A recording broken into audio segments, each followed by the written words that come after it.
E o presidente da Câmara dos Deputados, Hugo Motta, decidiu votar hoje a proposta de emenda à Constituição que está sendo chamada por críticos de PEC da blindagem. O texto propõe autorização prévia do Congresso para investigar parlamentares.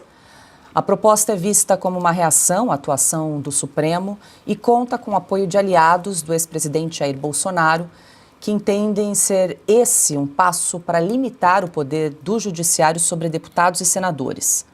Também está na pauta a PEC do fim do foro especial, mas com pouco apoio entre líderes, o que torna a sua aprovação mais difícil.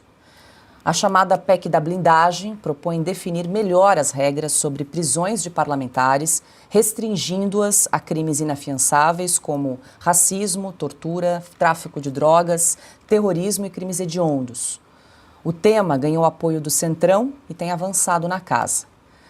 Para limitar a atuação de partidos menores, um outro projeto de lei prevê restrições para questionar leis e atos no Supremo, exigindo que partidos tenham pelo menos 20 deputados para poder recorrer. Mais cedo, durante uma entrevista, Hugo Motta defendeu a PEC. Essa demanda é uma demanda que, vendo aí as análises feitas, atende A, B ou C, não, atende o espírito da casa.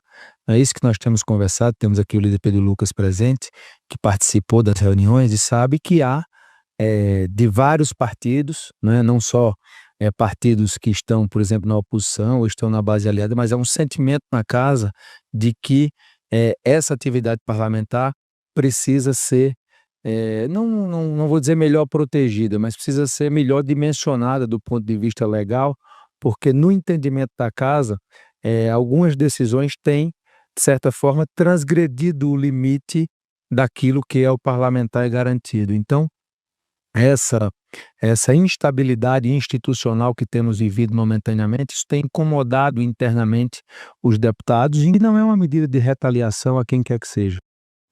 Piotr, vamos lá, tem vários pontos aí em relação a essa PEC que tem sido chamada aí de projeto PEC da blindagem. Uma coisa dá para entender o Congresso querer se proteger de perseguições políticas em relação ao Supremo Tribunal Federal.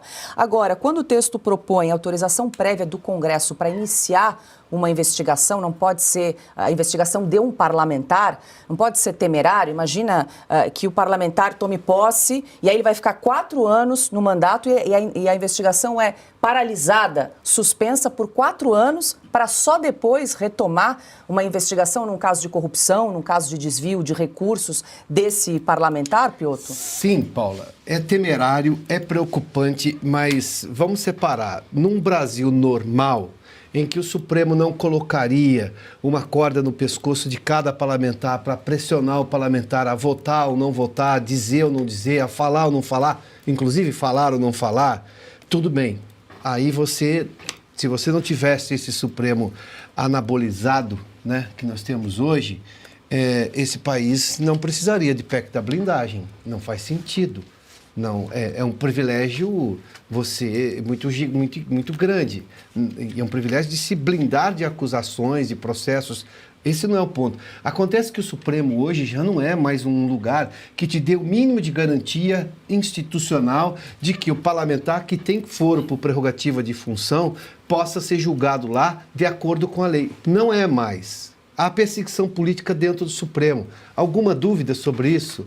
Aliás, perseguição política sempre você tem, não é por uma classe, é por um partido, uma linha ideológica. A direita hoje não tem direito algum de falar o que pensa.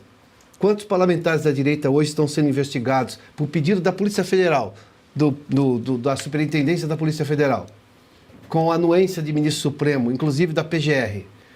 Quando que isso aconteceu em outro período da história, desta forma? Não aconteceu. Então, quer dizer, quando o Congresso reage com uma medida estapafúrdia, é porque ele está sofrendo uma série de medidas estapafúrdias também.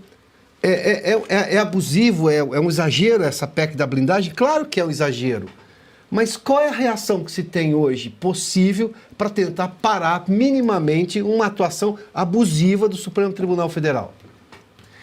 Quando o foro por prerrogativa de função era ainda assim, um privilégio, né? Em que o ministro do Supremo decidia para evitar perseguições locais a parlamentares nas suas bases que pudessem impedir o trabalho dele.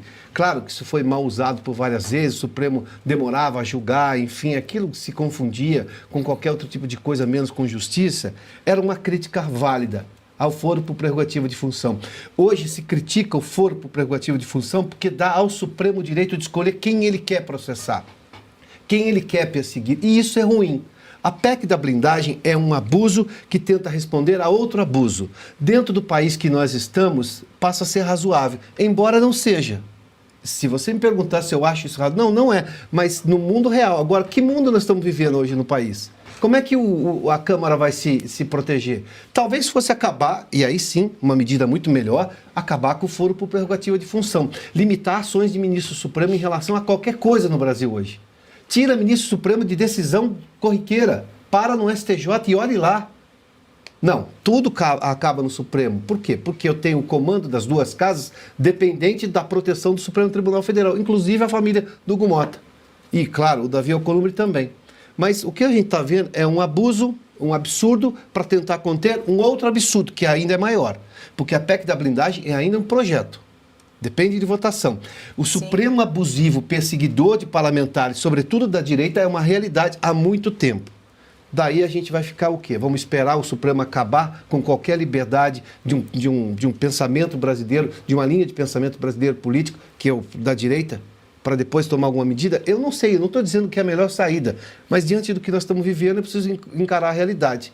Neste momento, eu tenho o Supremo fora completamente das suas condições estabelecidas na Constituição. E persegue. Alguma novidade que o Supremo persegue hoje no país? A gente está falando de PEC, proposta de emenda à Constituição, precisa de quórum qualificado, 308 votos na Câmara dos Deputados, nem começou a votação ainda, a gente está só discutindo, mas é importante a gente trazer essas provocações, né, a respeito aí dessa possibilidade de blindagem de políticos nesse momento de instabilidade institucional que a gente está vivendo, porque uma hora isso vai normalizar. Sim, em que pese o absurdo. A PEC da blindagem ainda assim depende de todo esse quórum, porque é uma proposta de emenda à Constituição.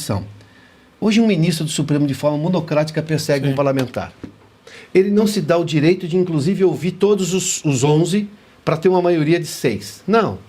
É um ministro de forma monocrática, no máximo, como a gente está vendo uma perseguição agora a um ex-presidente da República, numa das turmas do Supremo.